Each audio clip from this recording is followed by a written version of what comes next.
That is very offensive. What's up, everyone? And welcome to another episode of TACT Lab, where I'm surrounded by three of my great friends. Actually, that's a lie. I'm at the beach, living in paradise, while my other three friends are in Hades, getting lightning strikes up their asshole. Invaders, welcome. So, this week we're going to actually dive into some creepypastas.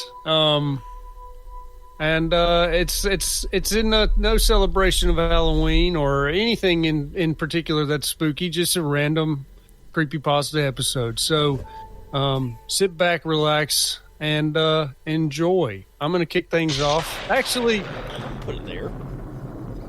I'm kind of going off the rails a little bit. I can't see anybody, which is throwing me off. Chris, how are you? Doing good. I thought we were doing this because 51 years ago, NASA landed on the moon. And the moon's haunted. Whatever floats your boat, Chris. So, normally, Thomas would be sitting across from me. So, Thomas, how are you? I'm great. Just hoping the power stays on. Yeah, you guys are definitely rolling with some punches back home. And bringing up the rear, Alex, how are you? Hold on. All right, it's about half a mile away. I gotcha. Time and the lightning. See how far away the storm is. Okay. I smell the rain. We have a meteorologist in the house tonight. And Tornado chaser. Thank you very much. Doing like you got school. your tornado car outside? Yeah. I'm doing old school. Be like, well, my knee hurts, so it's going to rain Tuesday. I can smell it. I can smell it in the air. Okay. Okay, I'll stop. So, let's kick this thing off. I'm gonna start this thing off. This one is called Humans Can Lick Too. All right.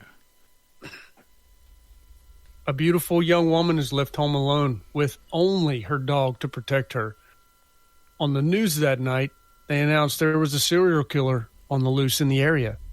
Before she goes to bed, she locks all the doors and tries to lock all the windows. But the one in the basement won't lock. She decides to leave it unlocked, but locks the basement door and goes to bed. Her dog takes its customary place under the bed. In the deep of night, she awakens to a dripping sound coming from her bathroom. Half awake, the girl feels the comforting lick from her dog and falls back to sleep. Once more, she awakens to the dripping sound. What the fuck is this dripping sound, she thinks. She reaches her hand down and feels the lick of her dog. Now curious about the dripping sound, she gets up and slowly walks towards her bathroom. The dripping sound gets louder as she approaches. She reaches the bathroom and turns the lights on. She is greeted by a horrific sight. Hanging from the shower nozzle is her dog with its throat slit open and blood dripping into the bathtub. Something on the mirror catches her attention, though. Oh, what's that? She thinks. She turns around. Written on the wall in her dog's blood are the words, "Humans can lick too." Ah! Who's licking her? What? It was the serial killers, you crazy fools. Oh. Oh, because serial killers are going to be human. You should be a bigger dog. Yeah, I thought it was going to be a pit or something. Yeah, something Well, aggressive. yeah, normally Like a a dog mastiff. would have a big tongue, so you would notice this like really weird, like stiff tongue from a human, probably. So it was like Gene Simmons the whole time. Each time it licks her, she just like slowly moves her leg down. Eventually, just sits over. A little higher. I don't get it. Why, if he's a serial killer, why did he kill the dog first? Well, he knew that the dog comforts her by licking her at night. So he needed to get the dog's place. So he was just trying to. Is there a prior history of this killer? Because one kill doesn't mean serial. He was trying. He was trying to get his lick on. That's all that was. I wish that she would have like at some point her toes would have got sucked, and she's like, "Oh, that's a nice addition. The dog's learning new tricks." Dogs can suck. You know, this dude had his AirPods in, and he's playing, I wanna lick you from your head to your toes. Move from the window down into the flow. Down to the flow. This story definitely could have taken a dark path with the dog. You know, she just lifts up her nightgown, and the dog kind of nestles into her crotch, and it just blossoms into a lovely story. He just throws some peanut butter down there. His snout just turns to like a helmet shape, like Darth Vader, and just shoves it in there. You don't need peanut butter when you're a woman. That thing just smells. Got tilapia tonight. Isn't that where the coronavirus started? I didn't say it smelled bad. I just said it has a smell. You don't Wuhan. need peanut butter. The exotic markets of Wuhan. You spread the legs. It's like the exotic Spread the markets disease. of Wuhan. Didn't the story end in her death, though? You'll never know. I mean, I guess we could continue it. We could do a continuation of the story.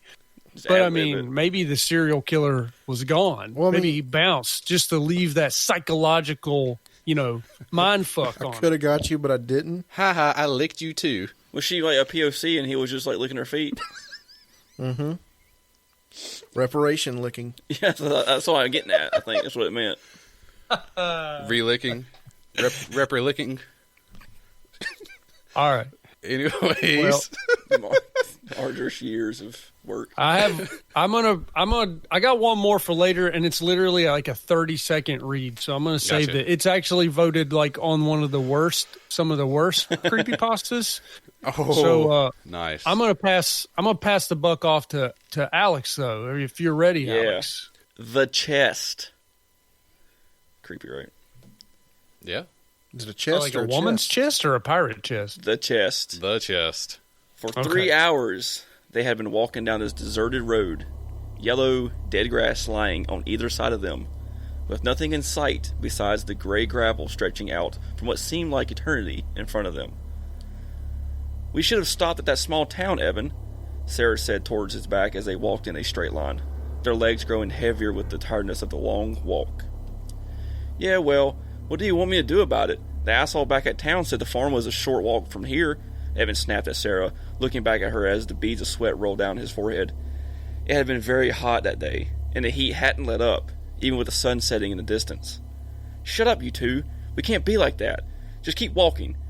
Michael was just as tired as both of them, but he usually served as the middleman in Sarah and Evan's arguments. "It's going to be night soon. Let's just settle here for the night and hopefully someone will pass by." Evan dropped his backpack to the ground and sat on it, putting his arms on his knees and breathing somewhat heavily. "Who the hell is going to come through here? Only 2 cars drove past in all the time we've been there. Been walking out this whole damn road." Sarah did as Evan, taking off his backpack, but she preferred to lie down on the ground, using it as a pillow.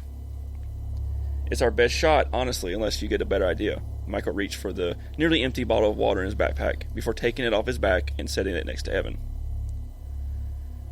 With the decision to spend a night on the lonely road, the 3 of them had to huddle together for heat, as the night had grown very cold. Once the morning came, they chewed on some beef jerky for breakfast as they continued walking. Half an hour down the road, a pickup truck was approaching them from the right side of the road, in the direction they were heading. A small man with round glasses and a salt and pepper mustache stuck his head out of the window as he stopped the vehicle. "You three need a lift? The road's quite a walk," he said in a friendly manner.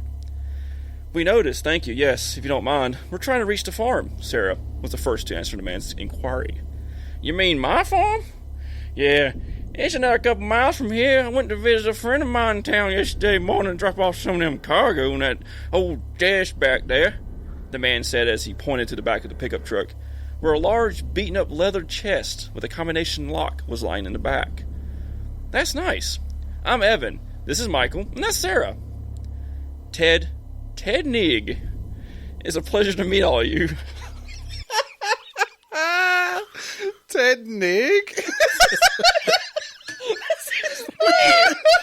Nig? No way.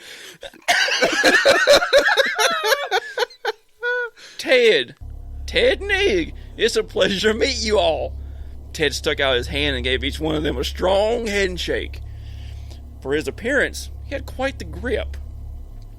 Climb on. You two can get in the back while the missus rides with me in the front, if you don't mind, Evan said, pointing to the two men. So where were you three headed? My farm couldn't have been your destination, Ted said, making small talk. No, we were headed to the city. We're going around the country on foot looking for people to meet and have fun. How's that been going? It's been going pretty well, Ted.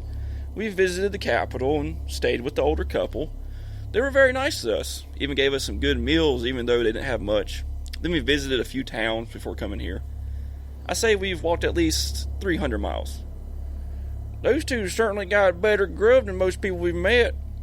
What about you, Ted? Sarah asked, turning to the farmer. You live by yourself? Yeah, my wife left a long time ago. We had a nasty fight. Been a couple years, so I don't miss her no more, Ted replied in a relaxed manner. What do you got in that chest back there? It smells like raw meat. Evan got closer and took a sniff. Yeah, I sell some meat once in a while since crops ain't been too good, so I had to get rid of the cattle sometime. Don't worry, I can fix you folks something up. Ted kept his eye on the long road. Thanks. All we had is beef jerky since we left the town back there, Sarah replied. Along they went until they reached a farm where Ted picked up the large chest by himself and carried it inside the house, followed by the three strangers. You three make yourself comfortable while I take this down to the basement, Ted told them. And in 5 minutes he had come back, wiping his hands on each other as if to say he had taken care of the business. Evan, Michael, and Sarah were just calmly sitting in the living room couch, looking around. Sit tight while I get you something to eat, Ted said, looking in the kitchen, which was visible from the living room. You got a pretty big place. It must get lonely around here without your wife, Sarah said at Ted's back. My animals keep me company, miss. You all welcome to stay tonight. I got a couple spare rooms. Thanks, we'll do that, Michael said as he stood up from the couch and walked up behind Ted, and uttering these words, he sliced the man's throat with a serrated knife he kept in his backpack. Christ, Michael, what does the matter with you? You could have waited until he got us some food. Sarah got up along with Evan and walked up next to Michael with Ted twitching on the ground, blood coming from his deep wound. In 3 minutes he had died. Oh, fuck off, Sarah. It's not like we can't cook. Michael cleaned the knife with the rag he had put in the back and cleaned the dishes next to it. But now it's going to take us hours, you prick. We have got to cut him up and throw away the bad meat. You remember how it was with the couple? Quiet, you two, Michael. Why don't you put a knife in better use with Sarah and I'll look around the house? So Michael had to work on Ted while the other two looked around the house. And after an indescribable meal, Michael asked, Did you look in the chest? He might have something in there. The basement door was locked, but with a strong kick, the two men was enough to break it open, and they walked down the steps. They went to the leather chest, took an axe, broke the lock, opened it up. It was full of body parts. God damn. Oh, wait a second. What? I thought Ted was going to do something, but then the hitchhikers killed Ted?